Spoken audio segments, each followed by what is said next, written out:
अक्सर हमने देखा है हम चैप्टर पढ़ तो लेते हैं पर उसे रिवाइज करना बहुत मुश्किल हो जाता है। जब भी हम रिवाइज करने बैठते हैं उसमें बहुत ज़्यादा टाइम लगता है। हम हर एक पेज पलट पलट के रिवाइज करे जाते हैं और फिर लास्ट में बोर होके छोड़ देते हैं। तो इसका सोल्यूशन क्या है? हम रिवाइज करने के लिए एक शॉर्ट नोट बना सकते हैं, यानी कि एक फॉर्मूला शीट बना सकते हैं। जैसे कि जब भी आपने कोई चैप्टर पढ़ा उसमें से जितने सारे इंपॉर्टेंट फॉर्मूलाज उस चैप्टर के हैं उसको आपने एक जगह अलग से लिख लिया। ठीक है, जब भी आप उस चैप्टर को पढ़ना चाहते हो या फिर रिवाइज करना चाहते हो, आप बस उस पेज को खोलोगे और वो एक पेज में जो सारे फॉर्मूलेज लिखे हुए हैं उसको आप एक बार रिवाइज कर लोगे। तो उस पेज को पढ़ने से ही आपका वो चैप्टर पूरा एक बार रिवाइज हो जाएगा। ठीक है, और ये फॉर्मूला शीट बनाना अपने आप में बहुत डिफिकल्ट टास्क है, लेकिन हम आज आपके लिए बनाकर लाए हुए हैं यहाँ पे। ठीक है, तो चलिए शुरू करते हैं। सबसे पहले हम फॉर्मूला शीट बनाने से पहले मैं आपको नोटेशन बता देती हूँ कि किस चीज़ को हम किस चीज़ से डिनोट करने वाले हैं। ठीक है, मास ऑफ द कंपोनेंट को हम लोग W से डिनोट करेंगे, वॉल्यूम को हम लोग V से डिनोट करेंगे, नंबर ऑफ मोल्स को हम लोग स्मॉल n से डिनोट करेंगे, मोलारिटी को हम लोग कैपिटल M से डिनोट करेंगे, मोलालिटी को हम लोग स्मॉल m से डिनोट करेंगे और मोल फ्रैक्शन को हम लोग x से डिनोट करेंगे। ठीक है, अब एक इंपॉर्टेंट चीज आता है, एक सोल्यूशन के दो कंपोनेंट्स होते हैं, एक सल्यूट और एक सॉल्वेंट, है ना। तो जब भी हम सॉल्वेंट की बात करेंगे तो हम उसे वन से डिनोट करेंगे, यानी कि सबस्क्रिप्ट में हम लोग वन का यूज करेंगे। ठीक है, जब भी हम लोग सबस्क्रिप्ट में वन देखेंगे तो हम समझ जाएंगे कि वो सॉल्वेंट की बात हो रही है, और टू का जब यूज होगा तब हम समझ जाएंगे कि वो सल्यूट की बात हो रही है। ठीक है, ये बहुत इंपॉर्टेंट है, आप इसको समझ के रखो। और ये जो भी नोटेशन मैंने आपको बताया है ये सब एनसीईआरटी से लिया हुआ है। ठीक है, तो आपको घबराना नहीं है, जो भी एनसीईआरटी में नोटेशन यूज हुआ है वही सारे नोटेशन यहाँ पे भी यूज हुई है। ठीक है, तो चलिए आगे बढ़ते हैं। सबसे पहले हमें 7 टाइप्स ऑफ कॉन्सेंट्रेशन देखना है। ठीक है, पहला क्या है? Mass percentage. मास परसेंटेज हम या तो सल्यूट का निकाल सकते हैं या तो सॉल्वेंट का निकाल सकते हैं। यहाँ पे मैं आपको एग्जाम्पल लेके सल्यूट का बताती हूँ, यानी कि अगर आपको मास परसेंटेज ऑफ सल्यूट निकालना पड़ा तो आप कैसे निकालोगे। सबसे पहले ऊपर क्या होगा? मास ऑफ द कंपोनेंट, यानी कि mass of solute. Mass of solute कैसे लिखते हैं हम लोग? W, और सल्यूट के लिए 2 लिखते हैं, और नीचे total mass of solution. Total mass of solution मतलब W1 प्लस W2। सोल्यूशन में दो कंपोनेंट है, सॉल्यूट और सॉल्वेंट। सॉल्यूट के लिए W1 प्लस W2 दोनों कर देंगे तो total mass of the solution निकल जाएगा। ठीक है, इनटू 100। तो ये आपका फॉर्मूला हो गया mass percentage of the solute का। ठीक है, सिमिलरली वॉल्यूम परसेंटेज अगर निकालेंगे तो क्या होगा? सेम मैं सल्यूट के लिए ही निकालूंगी। सल्यूट के लिए अगर वॉल्यूम परसेंटेज निकालना हो तो क्या करेंगे? Volume of solute V2 divided by total volume of solution, यानी कि V1 प्लस V2 इंटू 100। ठीक है, ये आपका हो गया वॉल्यूम परसेंटेज। सिमिलरली क्या है? Mass by volume percentage. Mass by volume percentage में हम लोग क्या करते हैं? सल्यूट का मास लेते हैं और पूरे सोल्यूशन जो है उसका वॉल्यूम ले लेते हैं। ठीक है, यानी कि अगर आपने एक बीकर में कुछ सल्यूट लिया है, सॉल्वेंट लिया हुआ है, और उसमें आप कुछ सल्यूट डाल रहे हो, तो आपने कितना वॉल्यूम ऑफ सोल्यूशन लिया है? कितना वॉल्यूम ऑफ सोल्यूशन लिया है, यानी कि मान लो आपने अगर 1 लीटर सोल्यूशन लिया है और सल्यूट मान लो आपने 2 ग्राम डाला है, तो इसका आप कैसे निकालोगे? 2 ग्राम्स बाई 1 लीटर। ठीक है, ये आपका हो गया, इंटू 100 भी करेंगे, इंटू 100, और ये आपका हो गया मास बाय वॉल्यूम परसेंटेज। ठीक है, चलिए तो इसको नोटेशन में कैसे लिखेंगे? मास ऑफ द सल्यूट यानी कि W2 by total volume of the solution, यानी कि यहाँ पे मैं लिखती हूँ V टोटल। ठीक है, V टोटल। ठीक है, इंटू 100। ये आपका हो गया मास बाय वॉल्यूम परसेंटेज का फॉर्मूला। अब पार्ट्स पर मिलियन हमने पढ़ा था। पार्ट्स पर मिलियन में क्या होता है? हम उस पार्ट्स पर मिलियन हम वैसे सोल्यूशन के लिए यूज करते हैं जहाँ पे जो सल्यूट है वो बहुत ट्रेस क्वांटिटी में प्रेजेंट हो, है ना।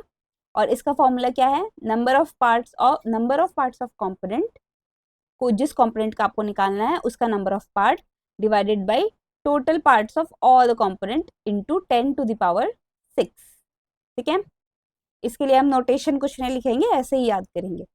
ओके, अब देखो मोल फ्रैक्शन। मोल फ्रैक्शन का क्या है फॉर्मूला?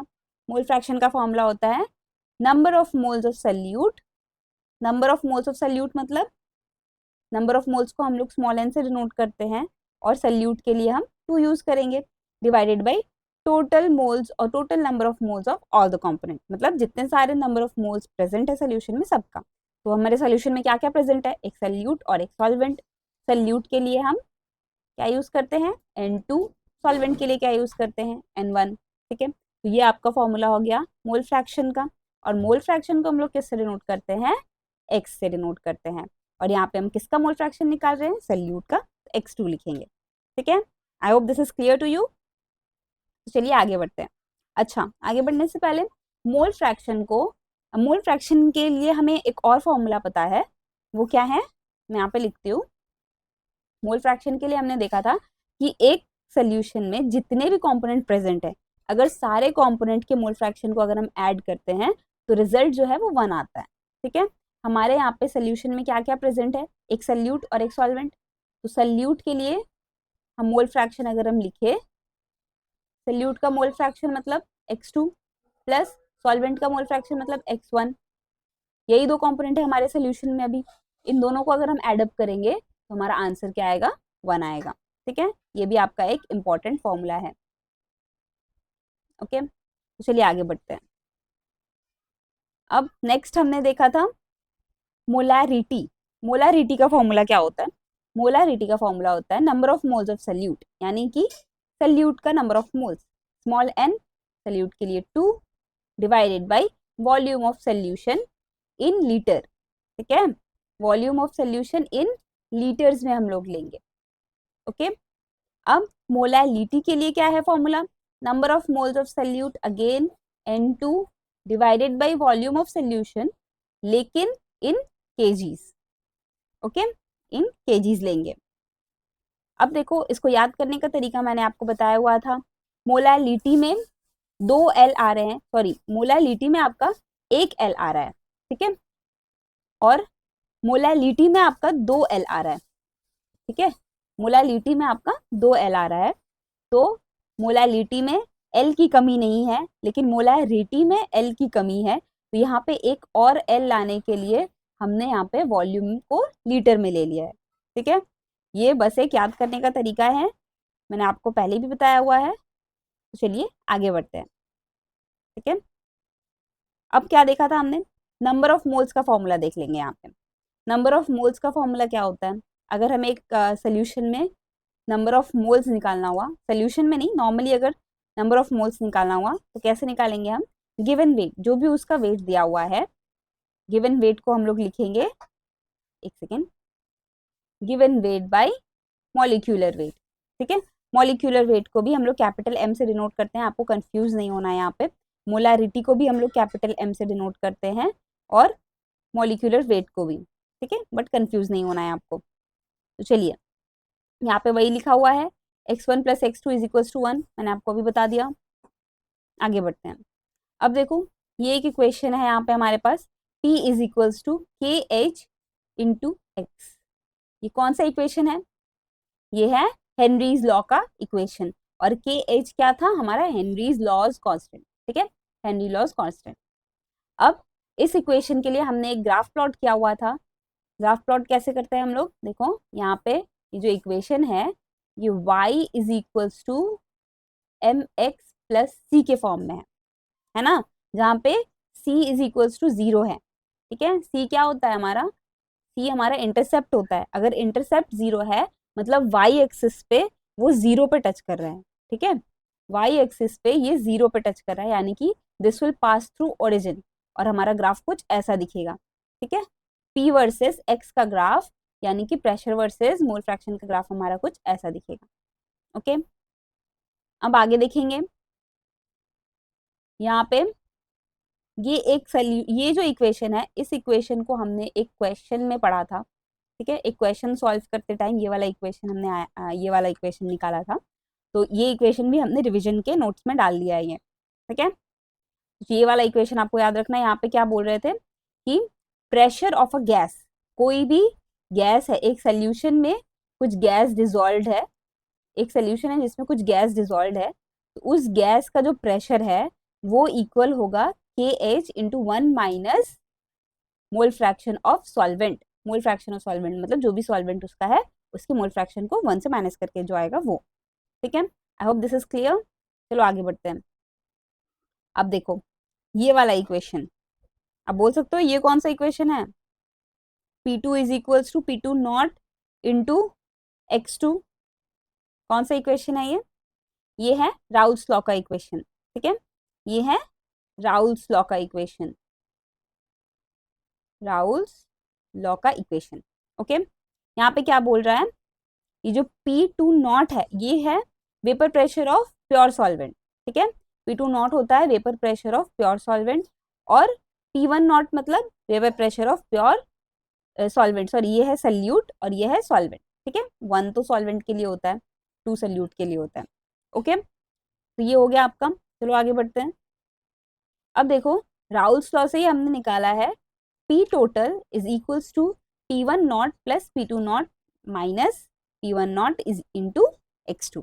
ठीक है, अब देखो इस इक्वेशन से, इस एक इक्वेशन से हम एक ग्राफ प्लॉट करते हैं। यहाँ पे ग्राफ कैसे प्लॉट करेंगे, अगेन ये किसके फॉर्म में है, y is equals to m x plus c, या फिर हम इसको बोल सकते हैं c प्लस एम एक्स। ठीक है, y is equals to C plus M X, एक ही बात है। अब देखो इस वाले इक्वेशन को और इस वाले इक्वेशन को कंपेयर करो, कंपेयर करने से हमारे पास y is equals to P total आएगा, है ना, y is equals to P total आएगा, c यानी कि intercept is equals to P1 naught आएगा, m यानी कि स्लोप का वैल्यू जो है वो ये वाला आएगा।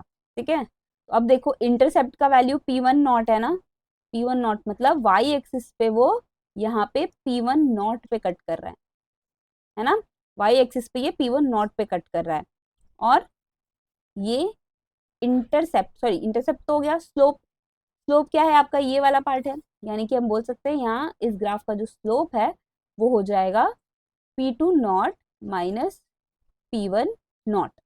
ठीक है, ये आपका स्लोप हो गया इस ग्राफ का। आई होप दिस इज क्लियर। चलिए आगे बढ़ते हैं। उसके बाद हमने ये एक ग्राफ देखा था, काफी इंपॉर्टेंट ग्राफ है ये। इस ग्राफ को हमने डिटेल में समझा हुआ है, फिर भी मैं आपको फटाफट से बता देती हूँ। यहाँ पे भी, यहाँ पे हमने देखो वेपर प्रेशर लिया हुआ है y एक्सिस पे, और यहाँ पे हमने x एक्सिस में मोल फ्रैक्शन लिया हुआ है। ठीक है, अब देखो इस साइड पे क्या है, इस साइड पे क्या है हमारा मोल फ्रैक्शन ऑफ क्या है, ये सल्यूट है। मोल फ्रैक्शन ऑफ सल्यूट यहाँ पे 0 है और मोल फ्रैक्शन ऑफ सॉल्वेंट यहाँ पे 1 है। मतलब यहाँ पे सल्यूट बिल्कुल भी नहीं है और सॉल्वेंट पूरा का पूरा है। मतलब यहाँ पे ये क्या है, प्योर सल्यूट है, सॉरी प्योर सॉल्वेंट है। ये क्या है, प्योर सॉल्वेंट है। और इस साइड में क्या है, मोल फ्रैक्शन ऑफ सल्यूट यहाँ पे 1 है और मोल फ्रैक्शन ऑफ सॉल्वेंट यहाँ पे बिल्कुल भी नहीं है। मतलब उस सोल्यूशन में प्योर सॉल्यूट है यहाँ पे। ठीक है, इस तरफ पे क्या है, प्योर सल्यूट है। ठीक है, अब जैसे जैसे हम प्योर सॉल्वेंट से प्योर सल्यूट की तरफ बढ़ रहे हैं, मतलब आपने एक सोल्यूशन लिया, एक बीकर लिया, इसमें आपका पहले प्योर सॉल्वेंट था, मतलब सिर्फ आपने पानी लिया था। ठीक है, और उसके बाद आपने धीरे धीरे क्या किया, पानी का कॉन्सेंट्रेशन कम करते गए, आप पानी को कम करते गए, पानी को यहाँ पे आप कम करते गए, और सल्यूट यानी कि मान लो यहाँ पे आपने नमक लिया है, नमक को और ज़्यादा ऐड करते गए, फिर से आपने पानी कम किया और नमक ऐड किया और ज़्यादा, फिर से आपने पानी कम कर दिया और नमक और ज़्यादा ऐड किया। ऐसे करते करते एक टाइम ऐसा आ रहा है कि आपने पानी बिल्कुल ही कम कर दिया, पानी आपने बिल्कुल ही कम कर दिया और नमक बिल्कुल, सिर्फ नमक ही यहाँ पे डाल के हमने रखा हुआ है इस बार। ठीक है, ये क्या है, पूरा सॉल्ट है, यानी कि पूरा सल्यूट का कॉन्सेंट्रेशन है, वो आपका ये वाला केस हो गया। ठीक है, इस केस में जो ग्राफ आता है वो कुछ इस तरीके से दिखता है। ठीक है, I hope this is clear to you. आगे बढ़ते हैं। चलो, उसके बाद हमने देखा था ये वाला इक्वेशन। इस इक्वेशन में आपका y2 क्या है, vapour pressure, sorry mole fraction of solvent and salute in gaseous phase. ठीक है, यहाँ पे क्या है W1 आपका सॉल्वेंट के लिए है और W2 आपका सल्यूट के लिए है। ये क्या है, मोल फ्रैक्शन। वेपर फेज में जो मोल फ्रैक्शन है, गैसियस फेज में, सॉरी, गैसियस फेज में जो मोल फ्रैक्शन है उसको हम लोग क्या किससे डिनोट करते हैं, Y से डिनोट करते हैं यहाँ पे, ठीक है। P2 is equals to Y2 into total pressure, ठीक है। Similarly P1 is equals to Y1 into total pressure. और क्या देखा था हमने, जो टोटल प्रेशर है वो क्या हो जाएगा, P1 प्लस P2 हो जाएगा, ठीक है। अब देखो ये वाला एक बहुत इंपॉर्टेंट क्वेश्चन है, इक्वेशन है ये। इस इक्वेशन से आपका बहुत सारा क्वेश्चन आया हुआ है। देखो ये P1 not minus P1 by P1 not, ठीक है। यानी कि vapour pressure of pure salute divided by, salute नहीं solvent, sorry, vapour pressure of pure solvent minus vapour pressure of solvent in the solution. ये क्या है, ये सोल्यूशन के लिए है और ये वाला प्योर है, divided by vapour pressure of pure solvent, ठीक है। ये किसके इक्वल हो जाता है, x2 के इक्वल हो जाता है इनटू वेंट ऑफ फैक्टर। आई क्या था हमारा, वेंट ऑफ फैक्टर था, ठीक है। और x2 को हम लोग इस तरीके से भी खोल के लिख सकते हैं, हमने अभी देखा था फॉर्मूला, हो गया। तो ये हमारा है इक्वेशन। अब देखो ये वाले चीज को हम लोग क्या बोलते हैं, ये वाले फॉर्म को हम लोग क्या बोलते हैं, this is called relative lowering of vapour pressure. इसको हम लोग क्या बोलते हैं, relative lowering of vapour pressure, relative lowering of vapour pressure, of vapour pressure, ठीक है। ये वाला पार्ट आपका हो गया relative lowering of vapour pressure. चलो आगे बढ़ते हैं। सिमिलरली हमने डाइल्यूट सोल्यूशन, इसी इक्वेशन को हमने डिराइव करा था डाइल्यूट सोल्यूशन के लिए, तो हमारे पास ये वाला इक्वेशन आया हुआ था, ठीक है, जहाँ पे relative lowering of vapour pressure equal होगा I into W2 into M1। W2 मतलब mass of solute into mass of solvent divided by molar mass of solvent है ये यहाँ पे, molar mass of solvent divided by molar mass of solute into W1 यानी कि weight mass of solvent, okay. और ये dilute solution के लिए आपके पास एक कंडीशन आता है। डाइल्यूट सोल्यूशन के लिए कंडीशन क्या है कि जो सल्यूट है वो एकदम कम अमाउंट में प्रेजेंट होना चाहिए। सल्यूट यानी कि मोल फ्रैक्शन ऑफ सल्यूट जो है या फिर number of moles of solute जो है वो एकदम कम होगा as compare to number of moles of solute solvent, okay. Solvent के कंपैरिजन में सल्यूट एकदम कम होगा, ठीक है। तो चलो आगे बढ़ते हैं। अब देखो हमने यहाँ पे कॉलिगेटिव प्रॉपर्टी में एक और पढ़ा था। अच्छा, ये जो हमने 13 नंबर देखा ये एक कॉलिगेटिव प्रॉपर्टी था, ओके। 14 नंबर में क्या है, ये एलिवेशन इन बॉइलिंग पॉइंट का फॉर्मूला है, ठीक है। एलिवेशन इन बॉइलिंग पॉइंट का फॉर्मूला क्या होता है, I into K B into M. K B क्या है आपका, के बी है ebullioscopic constant, okay, into m, m क्या है, मोलालिटी, ठीक है। और डेल टी बी को हम लोग कैसे लिखते हैं, डेल टी बी को हम लोग लिख सकते हैं del T B minus del T B not.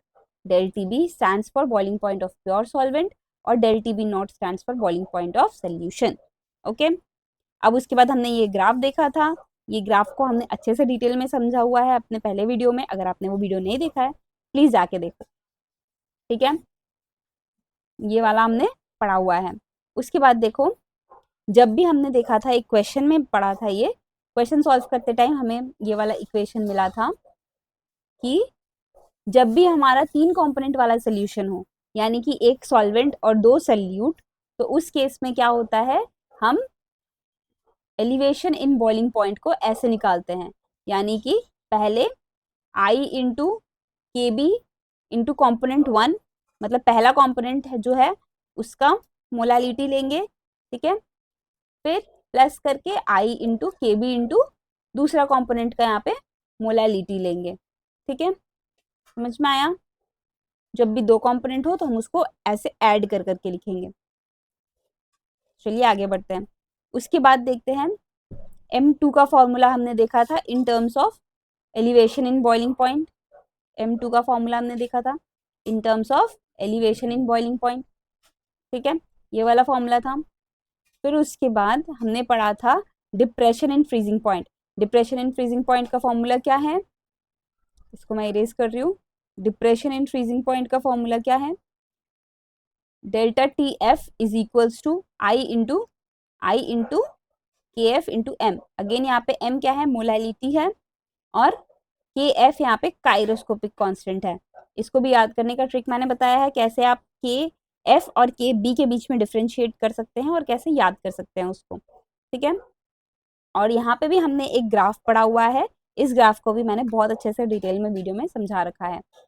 अब देखो यहाँ पे अगर हम मोल फ्रैक्शन ऑफ सल्यूट निकालें in terms of depression in freezing point, तो हम इस फॉर्मूले से निकाल सकते हैं। W2 अगेन यहाँ पे क्या है, मास ऑफ सल्यूट, KF आपका काइरोस्कोपिक कांस्टेंट है, TF डेल्टा TF मतलब डिप्रेशन इन फ्रीजिंग पॉइंट, और W1 जो है वो आपका क्या है, मास ऑफ सॉल्वेंट। ओके, चलिए आगे बढ़ते हैं। KF, अब देखो हमने दो इक्वेशन पढ़े थे, KF और KB निकालने का, ठीक है, KF और KB निकालने का, इसको भी आपको याद रखना है, ठीक है। उसके बाद हमने क्या देखा था, नेक्स्ट देखा था हमने ऑस्मोटिक नेक्स्ट देखा था कॉलिगेटिव प्रॉपर्टी जो कि है ऑस्मोटिक प्रेशर, ठीक है। ऑस्मोटिक प्रेशर को हम लोग पाई, कैपिटल पाई से डिनोट करते हैं, capital pi is equals to ICRT, ठीक है। आई क्या है आपका, अगेन वेंट ऑफ फैक्टर है, और सी यहाँ पे क्या है, हमने मोलारिटी लिया था, ठीक है। सी क्या लिया था हमने, मोलारिटी लिया था। मोलारिटी का फॉर्मूला क्या होता है, number of moles of salute in a given volume, ठीक है, इन पर यूनिट वॉल्यूम। देखो number of moles of salute लिया हुआ है हमने, और डिवाइडेड बाई यहाँ पे वॉल्यूम हो गया, ओके, इनटू RT। अब देखो यहाँ पे हम C की जगह पे हम कैपिटल M भी लिख सकते हैं फॉर आवर कन्वीनियंस, ठीक है, पर यूजुअली आपको कैपिटल C ही देखने को मिलेगा सब जगह फॉर्मूला में, ओके। तो चलिए आगे बढ़ते हैं। नेक्स्ट अगेन जैसे हमने सारे कॉलिगेटिव प्रॉपर्टी में mass molar mass of solute निकाला है, ऑस्मोटिक प्रेशर से भी हमने मोलर मास ऑफ सल्यूट निकाला है यहाँ पे, जिसका फॉर्मूला है W2 यानी कि mass of solute into RT by pi into V, okay. चलो अब देखेंगे I का फॉर्मूला। I का फॉर्मूला क्या होता है, I मतलब आपका went of factor, went of factor का फॉर्मूला होगा molar mass of normal molar mass divided by abnormal molar mass, ठीक है, जो मोलर मास होना चाहिए डिवाइडेड बाई जो एबनॉर्मल मोलर मास आ गया है, यानी कि हम बोल सकते हैं, या फिर इसका एक और फॉर्मूला है I is equals to observe colligative property divided by calculated colligative property, ये आपको क्वेश्चन में दिया होगा, ओके। उसके बाद हम बोल सकते हैं, या फिर बोल सकते हैं I का formula number total number of moles after dissociation और association divided by total number of moles before dissociation या फिर एसोसिएशन, ठीक है। तो ये आपका हो गया वेंट ऑफ फैक्टर का इक्वेशन, ठीक है। आई होप आपको ये सारे फॉर्मूलेज अच्छे से समझ में आए होंगे। अगर आपको कोई भी डाउट है तो आप हमारा कंप्लीट वीडियो देखो, उस वीडियो को देखने के बाद आप वापस इस वीडियो को देखो तो आपको अच्छे से समझ में आएगा, ठीक है। आई होप आपको ये वीडियो पसंद आया हो। If you like this video, please like and share and subscribe to our YouTube channel. Thank you.